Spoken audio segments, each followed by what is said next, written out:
میں آپ سے ایک بات عرض کروں کہ آپ نے اگر میری گفتگو کا ابتدائیہ بھی سنا ہے اور اس کے بعد بھی میں نے عرض کیا ہے کہ ہمارے ایجوکیشن سسٹم کو تو اچھا خاصا ریویمپ ہونے کی ضرورت ہے، اور اس بات کے ساتھ میں آپ کے ساتھ سہمت ہوں، میں ایگری کرتا ہوں آپ کے اس بات کو لے کر. لیکن دیکھیں، جو میرے بس میں ہے میں نے وہ کرنا ہے. اب آپ کے اندر اس سوچ کا پیدا ہونا یہ اس بات کی دلیل ہے کہ اس نظام سے نکل کر آنے کے باوجود آپ یہ سوچ رکھتے ہیں کہ نہیں یار یہ کام ٹھیک نہیں تھا. تو اب آپ کیا کر سکتے ہیں؟ اب آپ یہ کر سکتے ہیں کہ آپ جب تک یونیورسٹی والے اس طرز کے اقدامات نہیں اٹھاتے، جب تک حکومت وقت اس طرز کی پالیسیز نہیں بناتی، تب تک آپ کیا کر سکتے ہیں؟ تب تک آپ یہ کر سکتے ہیں کہ امتحان کی ریکوائرمنٹ کو سمجھتے ہوئے امتحان کی ریکوائرمنٹ کو پورا کریں. وہ کمپریہنشن کو کم دیکھتا ہے کہ آپ کی تفہیم کس حد تک ہے، وہ اس بات کو زیادہ دیکھتا ہے کہ آپ نے یاد کتنا کر رکھا ہے. تو ادھر تو یاد کا امتحان ہے، تو صاحب امتحان میں تو سرخرو ہونے کے لیے آپ کو یاد کرنا پڑے گا. یہ ایک حقیقت ہے جس کو ہرٹ ہوئے بغیر آپ نے تسلیم کرنا ہے، صرف اس طرح سے کہ جناب یہ ریکوائرمنٹ ہے جو مجھے پوری کرنی ہے. جہاں تک تعلق تفہیم کا، تو صاحب آپ اسی لمحے سے کام شروع کر سکتے ہیں کہ آپ کچھ بھی پڑھیں.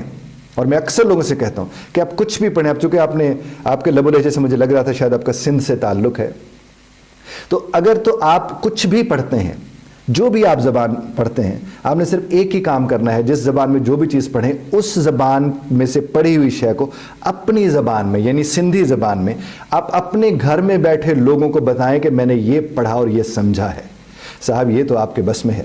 اور جس گھڑی آپ یہ کرنا شروع کریں گے تو یقین کیجئے گا اگلے دوسرے تیسرے چوتھے دن جب آپ اپنے گھروں کو واپس تشریف لائے کریں گے، اپنے ادارے سے واپس، تو گھر والے بیٹھے منتظر ہوں گے کہ صاحب آج کیا سیکھ کے آئے ہو. اور جو بھی آپ سیکھ کے آئے ہوں گے وہ اگر آپ شیئر کرنا شروع کر دیں گے اپنے گھر والوں کے ساتھ، تو کم از کم ایک برج بن جائے گا. اور اس سے آپ اپنی ذات کی حد تک یہ سمجھ رہے ہوں گے کہ تفہیم یا کمپریہنشن سب سے زیادہ اہم ہے. اور جب آپ کمپریہنڈ کرتے ہیں نا صاحب، تو ڈیسیژن میکنگ آ جاتی ہے. ایک بات. دوسری بات، آپ ایک کام شروع کیجئے جو میں بات کروں جو ہمارے بس میں ہے. آپ ایک اور کام کر سکتے ہیں کہ آپ کے گھر میں جو چھوٹے بہن بھائی ہیں ان کو چھوٹے چھوٹے فیصلے کرنے دیں.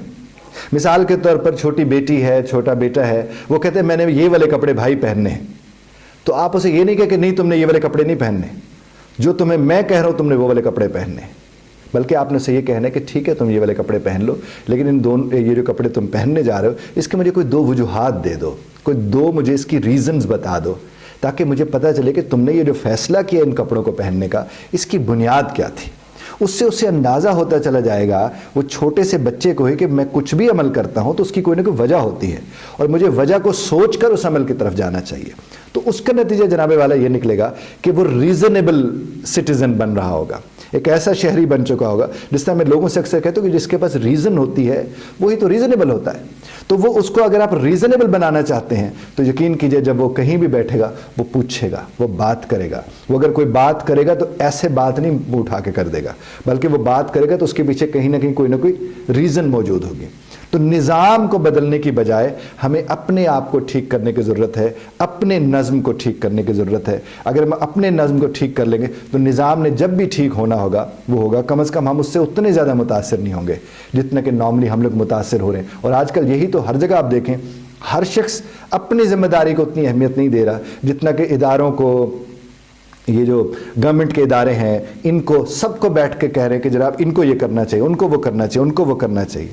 میں تو صاحب شروع دن سے ایک ہی چیز کا داعی ہوں کہ مجھے کیا کرنا ہے اور مجھے کیا کرنا چاہیے، مجھے کون سا وہ عمل کرنا چاہیے جس سے مجھے فائدہ ہو، میرے گھر والوں کو فائدہ ہو، میرے معاشرے کو فائدہ ہو، اور پھر الٹیمیٹلی میرے ملک کو اس چیز کا فائدہ ہوگا.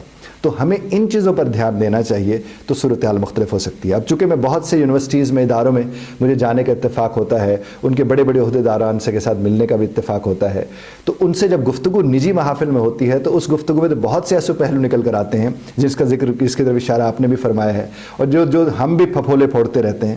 لیکن صاحب جو ہو رہا ہوتا ہے اس کے برعکس اس کے بالکل مختلف ہوتا ہے اس سے. تو ہمیں صرف اپنے حصے کی کوشش کرنی چاہیے، اور اگر ہم وہ کرتے رہیں گے تو میرے اللہ کی کرم نوازی سے ہم امید بن کے دنیا میں موجود ہوں گے. اور مجھے یہی دیکھنا ہے کہ میں نے 10 لوگوں کے لیے امید بننا ہے یا میں نے پہلے اپنے لیے امید بننا ہے. مجھے امید عطا ہوگی، اور جو مجھے سے عطا ہوگی میرے اللہ کے کرم سے، تو اس صورت میں دنیا کے لیے امید کے بن سکتا ہوں. اور اگر میں ہر وقت ڈونر ہوتا رہوں گا اور میں ہر وقت بیٹھ کے لوگوں کو الزام دیتا رہوں گا، نظام کو الزام دیتا رہوں گا، تو اس کا نتیجہ یہ نکلے گا کہ نظام تو ٹھیک ہو نہ ہو مجھے نہیں پتا، میں ضرور خراب ہو چکا ہوں گا.